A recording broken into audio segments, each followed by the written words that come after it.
So there's 5 areas I've focused on to get over 53 riders free of arm pump and enjoying their riding more. Those 5 areas I'll give them to you now, and then I'm going to show you how that works or transfers over to the bike, and then I'm going to give you some strategies to implement each area. So the 5 areas is, first area is strength, okay? The stronger we can get a rider, the lighter the bike's going to feel. And if I can get the bike to feel lighter, they're going to use a lot less energy and they're going to hang on a lot less. Cardio. If I can get them breathing a lot better, then what that means is they're not hanging on for dear life because they're not as fatigued. They're more in control, they're more focused, they're smoother on the bike, they're more relaxed. When they're not as relaxed, okay, they feel more tense on the bike, that's when they hold on a lot tighter, and that increases the chance of arm pump. Third one is nutrition.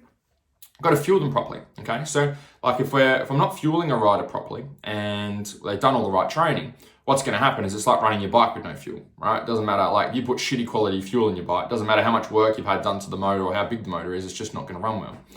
And that's the same for the body. So always make sure with our riders that we try and make sure we have structure for how we fuel them on race day, so we can get them turning up consistently and riding the bike at a consistent level. Fourth one, which is not as common, but it does come up, which is mobility. Some riders that I work with or have worked with over the years have previous injuries. So like for me, I've had 3 broken arms, so my wrists were pretty mangled when while I was riding and racing, but also then when I started getting into training as well. But if you have had wrist or arm injuries, you'll find that the muscles in one particular arm are a lot tighter than the other. And if that's the case, you'll usually get arm pump more in one arm than the other. So sometimes we have to work on mobility. And then the 5th one is riding comfort. Okay, and this is not so much my area of expertise, but it's something that needs to be addressed, or the rider needs to address. That's making sure you're comfortable on the bike, right? So some riders will get arm pump just in muddy conditions, okay, or on hard pack and sand, they're fine. And the reason for that is just comfort. Okay, so there's no exercise or anything that can be done to eliminate arm pump in those areas. They need to get their skill set up and improve riding in the mud or improve riding on hard pack to get comfortable in those conditions and relax, so they don't hold on as tight. There's no, special potion or special stretch that's going to help eliminate the deficit of skill. So the reason that I talk about this is what everything comes down to with arm pump, with type 2 arm pump, which I'm talking about here, is that when you're on the bike, and I'll give you guys an example, right?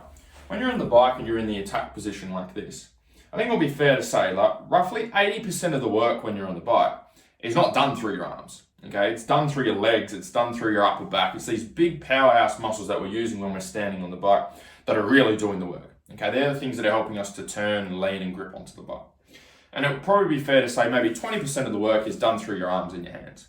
And I think it'll be fair to say, if there's any riding coaches out there watching my video, you can correct me, but I think it'll be fair to say, like if your legs are doing most of the work like they should be and those big muscles are working, your hands aren't really doing too much on the bars, okay? They're more just there for a little bit of support and to point you in the right direction, but the bulk of the work should be being done by your legs and the rest of your body. It's not actually done by your hands and your fingers and your forearms. So why do people get arm pump then, if that's the case? If 80% of the work's done throughout the body, the rest of the body, or the big muscle groups. So what starts to happen is as riders continue to ride or go through a race, is they start to experience a level of fatigue. So maybe they start to cramp, maybe they run out of energy, maybe they're dehydrated, maybe their legs start to get sore, maybe their back's tightening up, whatever it is. And so when they're on the bike, instead of 80% of the load being through these big muscles and 20% through the arms and hands, that ratio starts to change. Okay, so if your legs are starting to get sore, your legs probably aren't gripping onto the bike as much. So now instead of having 80% working, maybe we've only got 60% here working, right? And so what that means is that 40% has to be made up through our arms and through our hands, okay? And so the more we start to fatigue through our body, the more our arms and hands have to do more to grip on, okay? Because this isn't working to grip on anymore. So we need some way to be able to hold ourselves on the bike. So anytime we can reduce fatigue from this part of the body, okay, or fatigue through the whole body, we can keep that 80-20 ratio. And it's only when we start to lose that 80-20 ratio, that's when we start to get in trouble. And that's why like most of the riders that I work with have type 2 arm pump, which is where the arm pump's not there at the start, okay, or it's very mild. And then the longer they keep riding for, it just gets worse and worse and worse and worse and worse. And the reason it gets worse and worse is because that ratio keeps changing and changing. It's not 80-20 anymore, okay? It's 60-40. So the more they fatigue, the worse the arm pump gets. So ultimately, those 5 areas are helping to combat fatigue. That's really what they're doing. And if we can combat fatigue in the main part of our body, we can keep that 80-20 ratio and keep you enjoying your riding a bit longer. For those of you that are new to the channel, my name is Andrew Hammer. Struggled with riding and racing fitness for about 14 seasons of racing. So hopefully these videos help you to not be one of those riders.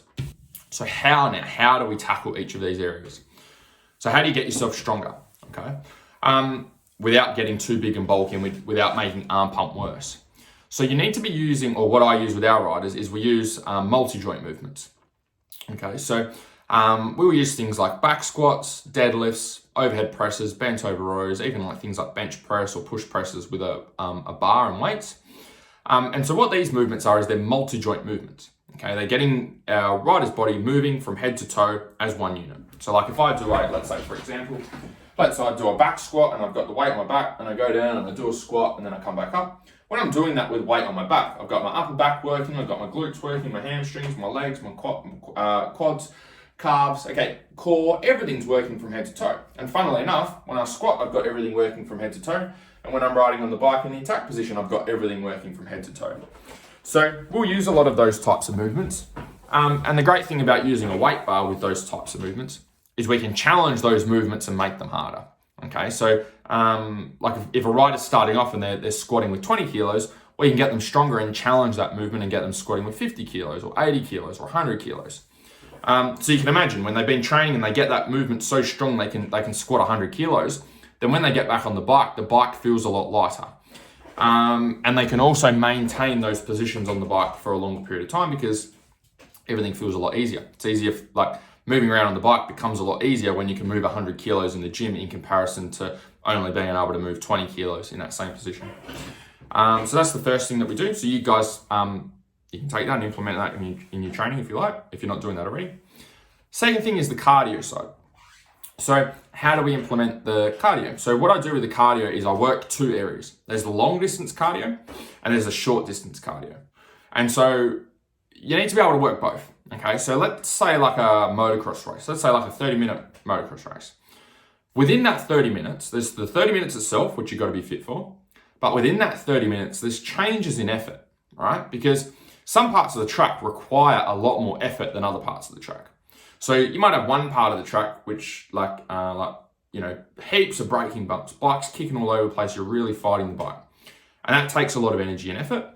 And then you've got another part of the track which doesn't take anywhere near as much energy and effort. So like maybe floating through the air over a jump. You get a bit of a rest, you can relax. So we're going from really hard, lots of effort to not as hard, not as much effort. And we're constantly bouncing between those. So if a rider is not very good at being able to push very hard and then recover quickly and then push very hard and then recover quickly, they're going to fatigue very quick. Okay, and if they fatigue very quick, they can't hold that 80-20 ratio. So how do we improve that? We do some interval training. Okay, for some of our guys as an example, we might do say 30 seconds flat out on the rower followed by 30 seconds of rest and do that for 10 rounds. Okay, so it's not a long workout, it's 10 minutes, only 5 minutes of actual rowing. But what we're focusing on is the the intensity of those rounds and also the recovery between rounds. The longer distance cardio, is just, I get our guys to do that mainly with their bike time. Okay, I feel that there's not much point in getting our guys to do 1, 2, 3 hours on a cycle bike or a rowing machine, which is not only boring, but they're better off doing those longer type workouts on the weekend on the bike. Probably because they enjoy the riding more, but number 2, you can build your longer distance cardio while getting a whole heap of bike time, which is great. So I recommend that as much as I can. Nutrition wise is the third thing. So if a rider doesn't have a consistent level of energy all the way through, that's going to affect how quickly they fatigue. If they're not replenishing what they're burning through, then that's going to be a problem. So 4 hours before they go on ride, we get them to increase their complex carbs with the rest of their food. So sweet potatoes, brown rice, quinoa, could be pumpkin. We try and top up on complex carbs. That's about 4 hours before.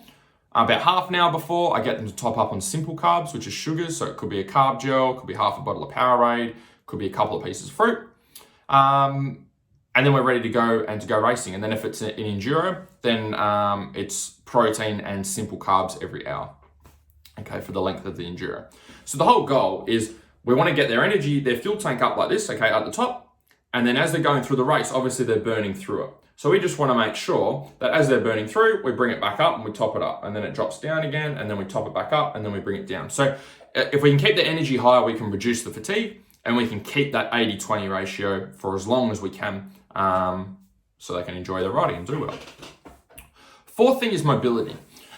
So this is one, like I was saying at the start, it's not something I really focus on too much.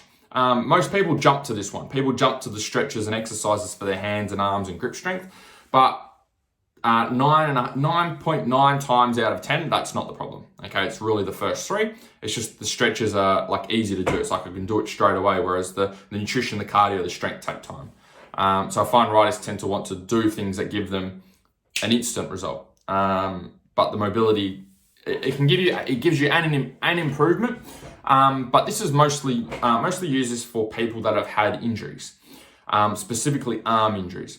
So for myself, I've had 3 broken arms. So my wrists were terrible at one point, absolutely horrendous. Okay, all these muscles were really tight. I think it's this left arm got my radius and ulna were snapped right through. Okay, my arm was in all sorts of shapes.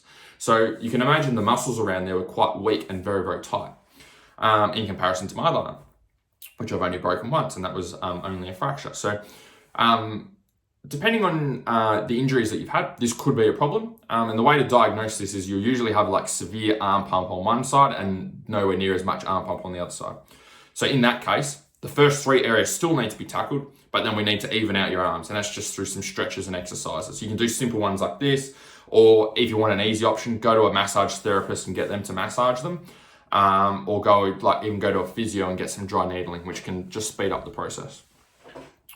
Fifth one is riding comfort. Okay, and as I said at the start, this is not my area of expertise, but nevertheless, it's something that needs to be tackled to reduce arm pump. And that's riding comfort. Okay, you need to be comfortable on the bike. So the less comfort you have on the bike, the more tense you are on the bike, the more you fatigue and the quicker you fatigue on the bike, which means we don't maintain that 80-20 ratio. So like some riders get arm pump in specific tracks. Okay, it might be a sand track that they get arm pump, hard pack, they're fine. And that's because they're probably not comfortable on sand tracks. So they need to develop their skills and go and see a riding coach or go and work on it to improve their skills in the sand. If they can improve their skills, they relax more on the bike, they don't fatigue as much, which means we can keep that 80-20 ratio. Other things that affect riding comfort can be bike setup. For most of the riders I work with, they've got that stuff dialed already. Like they're not just grabbing like a bike off the shelf and then going riding and then going, I've got arm pump. They've been riding for a reasonable amount of time. Their bike's set up to a reasonable degree. Doesn't mean you need Öhlins front and back to not have arm pump, okay? But what it does mean is that like if you're an 80 kilo rider and you've got springs set up, or the springs set up in your bike for a 100 kilo rider, it's probably going to be hard to hang on to, okay? It's not going to matter how fit you are, it's just the bike's not set up for you. So it's just making sure you're comfortable on the bike and making sure that you've got the skills that you need for the different conditions that you'd like to be able to ride well in.